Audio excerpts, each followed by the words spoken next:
আসসালামু আলাইকুম রহমতুল্লাহি ওবরকাতুহু। সম্মানিত দর্শক, তারেক রহমান সাহেবের সরকার মাত্র ৪ মাসের ক্ষমতায় এসেছেন। এরই মধ্যে একের পর এক দুর্ঘটনা ঘটে চলেছে। প্রকৃতি সরকারকে স্বস্তি দিচ্ছে না। ঝড়, বৃষ্টি, বন্যা, বাদল। এতে করে সরকারের যে অর্থনীতি, ইকোনমি, এটি মারাত্মকভাবে ধসে পড়ছে। এরপর মানুষ সৃষ্ট কিছু জটিলতা। প্রতিটি মানুষ যার যার অবস্থানে থেকে তার লোভ, লালসা, কামনা, বাসনা প্রায় প্রতিটি জিনিসই এক্সট্রিম অশ্লীলতা, এক্সট্রিম নির্মমতা এই পর্যায়ে তারা নিয়ে গেছে। যেমন ধরুন আমাদের সমাজে চাঁদাবাজি, তারপরে লুটতরাজ, ডাকাতি সবসময় ছিল। এমনকি ইনুস জামানাতে ছিল, শেখ হাসিনার জামানাতে ছিল। কিন্তু গত ৪ মাসে চট্টগ্রামে একের পর এক যে ঘটনাগুলো ঘটছে, সিলেটে যে ঘটনা ঘটছে, বরিশালে যে ঘটনা ঘটছে, ঢাকা শহরের মোহাম্মদপুর, উত্তরা, সায়দাবাদ, কারওয়ান বাজার থেকে শুরু করে বিস্তীর্ণ এলাকাতে যা কিছু ঘটছে, এর সবকিছুই মনে হচ্ছে মানুষ সৃষ্ট গজব। এত নির্মম, এত অসহায় সমাজ আমরা কখনো দেখিনি, যেখানে মানুষ আক্রমণ করে থানা ভেঙে ফেলছে এই গত ৪ মাসে। যেখানে কোনো একজন আশ্রয় প্রার্থীকে বাঁচানোর জন্য পুলিশ তাকে এনে থানাতে রেখেছে, সেই থানা সিলেটে আক্রমণ করে তারপরে থানার যে টিনের চাল খুলে সেখান থেকে আসামিকে বের করে নিয়ে গেছে, বা বের করে নেয়নি কিন্তু টিনের চাল খুলেছে। আমরা খবরটা দেখেছি, ডিটেলস আমি একটা বলতে পারবো না। কিন্তু এই সকল ঘটনা মানে থানা আক্রমণ করেছে, চারিদিকে লোকজন ঘেরাও করে আছে, এরপরে লোকজন থানার উপরে উঠে গেছে, টিনের চাল খুলে নিয়ে গেছে, এতটুকু পর্যন্তই থাকেন না কেন, পিলে চমকে যাবে। এরপর আরেকটি জায়গাতে যেখানে ঘটলো যে পুলিশের এক কর্মকর্তাকে মারধর করলো, ওসি কান্নাকাটি করলো এবং সেখানে বলা হলো যে অমুকে মেরে ফেলা হয়েছে, এরকম একটা ধোয়া তুলে পুরো পুলিশের যে কান্নার দৃশ্য, সেই দৃশ্য সারা দেশকে নাড়িয়ে দিয়েছে। সরকারের যে অর্গানগুলো রয়েছে, সেটা এক্সিকিউটিভ, জুডিশিয়ারি এবং পার্লামেন্ট, কেন যেন এগুলোর সাথে সমন্বয় হচ্ছে না। যারা ভুক্তভোগী, সরকারি অফিসে যারা কাজকর্ম করতে যান, তারা জানেন যে কী পরিমাণ ঘুষ এবং দুর্নীতি বেড়েছে। তারপর যারা ব্যবসা বাণিজ্য করেন, তারা খুব ভালো করে জানেন যে পেট চালাতে, সংসার চালাতে, অফিস চালাতে তাদের কী পরিমাণ কষ্ট করতে হচ্ছে।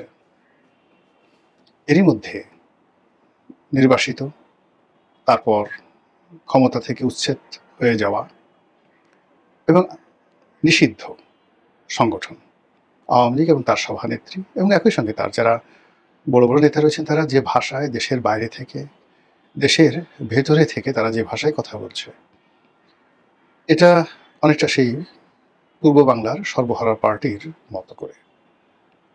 আমি ৮১-৮২ সনের দক্ষিণ অঞ্চলের কথা জানি। সর্বহারা গ্রুপের লোকজন চিঠি দিতেন, আমরা তোমাদের বাড়িতে আসছি, এত টাকা রেডি রেখো। তো এই চিঠি নিয়ে থানায় গিয়ে কোথাও গিয়ে কোনো মানুষ সাহায্য পাবে এই আশাই তারা করতো না, এবং পুরো বাড়িতে একটা মরণ কান্না শুরু হতো। বিশ্বাস করেন, আওয়ামী লীগের অনেকগুলো সাইবার গ্রুপ তৈরি হয়ে গেছে, যাদের কাজই হলো সেই বিভিন্ন রকম ভয়ঙ্কর সব ছবি প্রোফাইলে দিয়ে হোয়াটসঅ্যাপের মাধ্যমে, তারপর বিদেশি নম্বর ব্যবহার করে বিভিন্ন মানুষকে টেলিফোন করা। সে টেলিফোন করার আগে সে পরিচয় দেয়, আমার নাম অমুক, আমি সাইবার কমান্ডার, সেক্টর নম্বর অমুক, বা আমি ২৪ কি যোদ্ধা, এরকম কিছু একটা নাম দিয়ে, মানে ভয়ঙ্কর সব ২৪-এর গেরিলা কমান্ডার, প্ল্যাটুন নম্বর 6 বা প্ল্যাটুন নম্বর 7 বলে একটা মেসেজ দিল, আপনার কোড নম্বর 0011 এই আপনার কোড নম্বর। এখন আপনি কিছু বুঝতেছেন না যে একটা অদ্ভুত ছবি আসছে, 0011 অমুক বলছি, ইত্যাদি ইত্যাদি কিছু না। এরপর আপনাকে একটা ফোন দিল, ফোন দিয়ে সে যা ইচ্ছে তাই বলে গেল।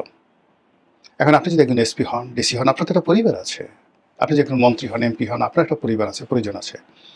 এইভাবে প্রতিদিন ম্যাটিকুলাসলি বহু মানুষের জীবন হারাম করে দেওয়া হচ্ছে। ফলে কী হচ্ছে, সব কথা সবাই শেয়ার করেন না, সব কথা সবাইকে বলেন না, কিন্তু যে যার অবস্থানে বসে একটা আতঙ্কের মধ্যে তারা পড়ে গেছে।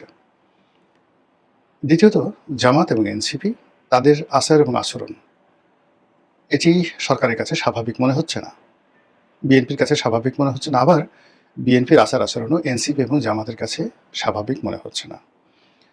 আমরা যারা সন্দেহ করছি দূর থেকে যে জামাত, এনসিপি, বিএনপির মধ্যে একটা গোপন সমঝোতা আছে, বন্ধুত্ব আছে, এবং তারা সম্মিলিতভাবে আমি এবং মামুদের একটা দামি সরকার পরিচালনা করছে, এই যে আমাদের সন্দেহটা হয়তো অমূলক হয়ে যাবে খুব দ্রুত। কতগুলো বিষয় নিয়ে তাদের মধ্যে যে মতদ্বৈধতা চরম পর্যায়ে পৌঁছে গেছে, দূরত্ব অনেক পর্যায়ে চলে গেছে, এটি এখন ক্রমশ স্পষ্ট থেকে স্পষ্ট হয়ে যাচ্ছে। অন্যদিকে সরকারের যে সমস্ত লোকজন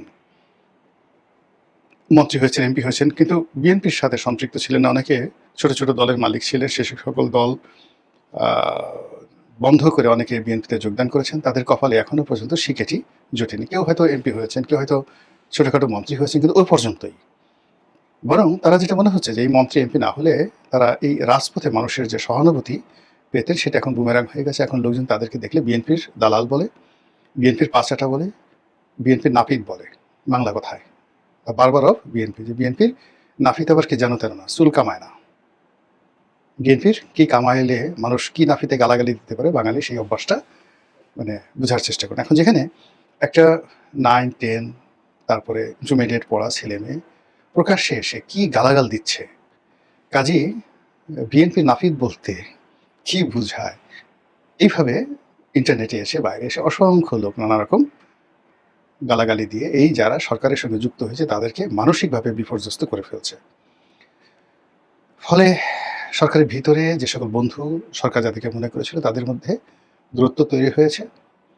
অনেকেই সরকার থেকে পদত্যাগ করার, এমনকি আলাদাভাবে রুমিন ফারহানা হওয়ার তারা চেষ্টা করছেন, সাহস পাচ্ছেন না, বাট তারা চেষ্টা করছেন। অন্যদিকে প্রধানমন্ত্রীর পদে আছেন জনাব তারেক রহমান সাহেব, তিনি তার মতো একটা স্বাভাবিক জীবনযাপন করছেন, সারা বাংলাদেশ ঘোরার চেষ্টা করছেন তার বাবার মতো। তার বাবা হেলিকপ্টারে যেতেন, তিনি লাল বাসে করে যাচ্ছেন, সঙ্গে তার স্ত্রী মহোদয়া যাচ্ছেন।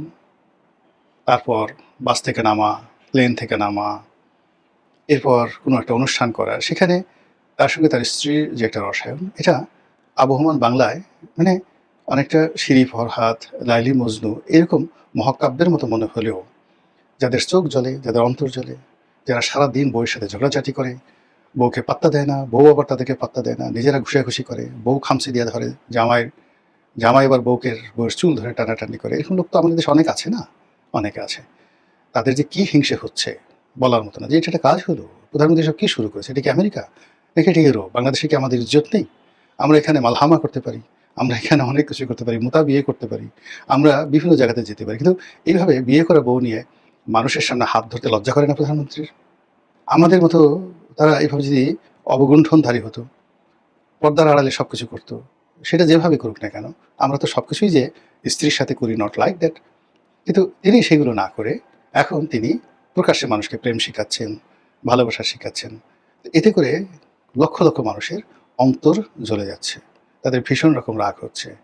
আর অধিকন্ত যাদের ধরেন ক্যাটকাটা বউ, চেহারা ভালো না, গায়ে মাংস নেই, গায়ের রং কালো, তারপরে খুবই খিটখিটে মেজাজের, কথা একটা মিনসে বলে গালি দেয়, বডি নিয়ে আগায় আসে, তো এই সমস্ত যারা স্বামী বুঝতে পারেন তাদের ভীষণ রকম মেজাজ গরম, অস্বাভাবিক তারা মানে আচরণ করছে এই সময়টিতে। এই ক্ষুদ্র একটা ঘটনা প্রধানমন্ত্রীর একান্ত ব্যক্তিগত জীবন। এমনকি তার যে কন্যা, এখন তার কন্যা ফুটবল খেলেন, তারপর ইংরেজিতে ভালো কথা বলেন, সে ইজ আ ব্যারিস্টার। আল্লাহ তাকে একজন কন্যা হিসেবে অসাধারণ সুন্দর অভিব্যক্তি, সুন্দর চেহারা, নম্র ভদ্র, কথাবার্তা শুনে মনে হয় না যে নেতিবাচক।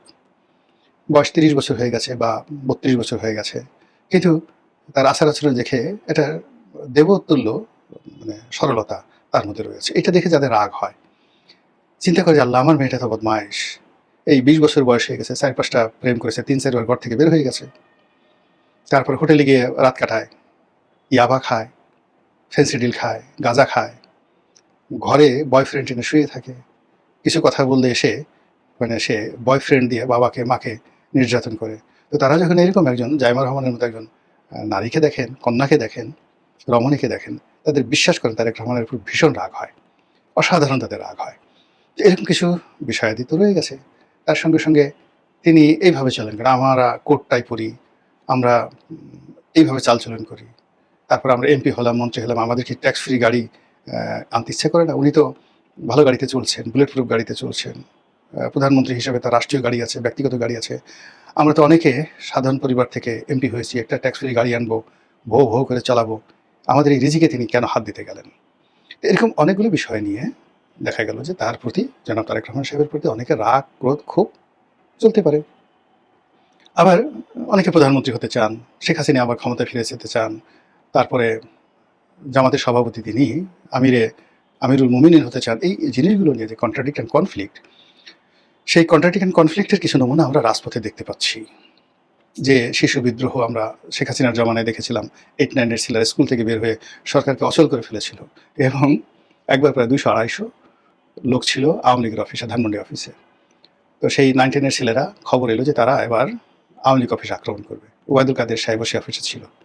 ওখানে যারা উপস্থিত ছিলেন তাদের মধ্যে একজন আমাকে বললেন যে, ভাই বিশ্বাস করবেন না কি যে ভয় পেয়েছিলাম, শুধু এতটুকুই, ওই অফিসে কটা বাথরুম ছিল তা জানা নাই। প্রত্যেকটা মানুষ যদি আক্রমণ হয়ে যায় কোন জায়গাতে পালাবে, সেই টেনশন, ওয়াল কীভাবে টপকাবে, 3 তলা থেকে কীভাবে নামবে। ছেলেরা সব ছিল ওই সীমান্ত স্কোয়ারের কাছাকাছি।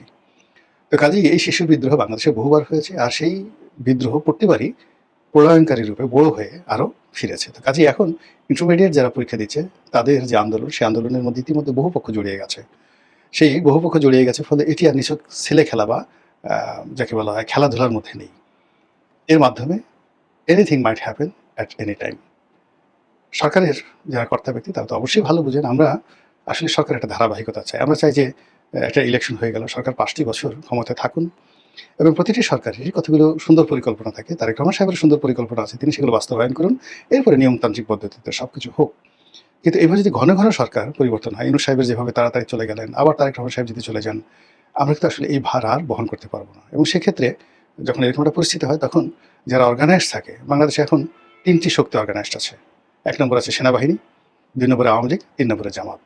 এখন এই 3টি শক্তির একটি যদি আসে, সেটিকে আপনার আমার জন্য খুব বেশি ভালো হবে না খারাপ হবে, চিন্তা করতে থাকুন আর দেখতে থাকুন।